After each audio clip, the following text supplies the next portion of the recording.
My whole life, like a lot of people, I just really loved stories about crime, cop shows, all of that.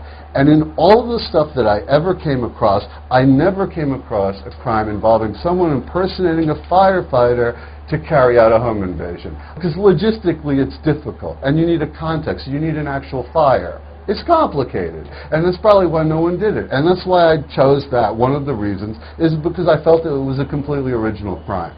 She knew people who I knew people who she knew, but we ourselves never intersected. Now, when I became alienated from the fashion world and became like enraged, at Jane Larkworthy and that sick relationship and the way it ended, I in my mind had this thing where, like, all that was horrible to me that I attributed my downfall to, it all had something to do with the fashion world. So this person who we're talking about, the victim, as an abstraction, seemed to fit the profile of everything that I hated. When I was doing it, I actually thought I was a real fireman. When I lit the smoke bombs, okay?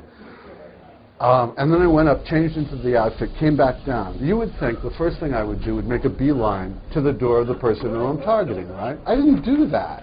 I knocked on all these other people's doors saying FDNY, like I was a real fireman.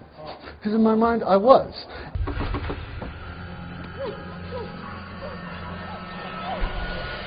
I don't regret, my crime. I regret the victim, not the crime.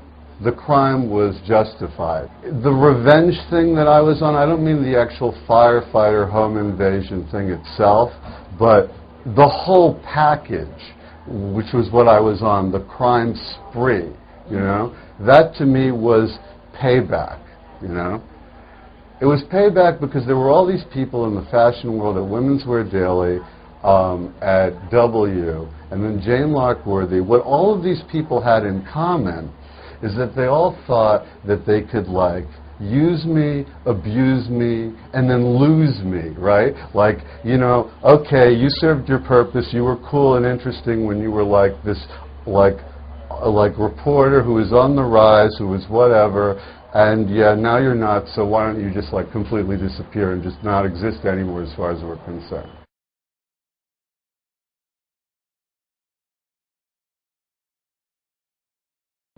The remorse thing, it's just an empty ritual, People want, like convicts, to say, I have remorse, right? But they're not going to treat you any... They don't really care. You're a scumbag. They ultimately don't care whether you're a remorseful or unremorseful scumbag, because you're still a scumbag. So what incentive is there exactly to be remorseful?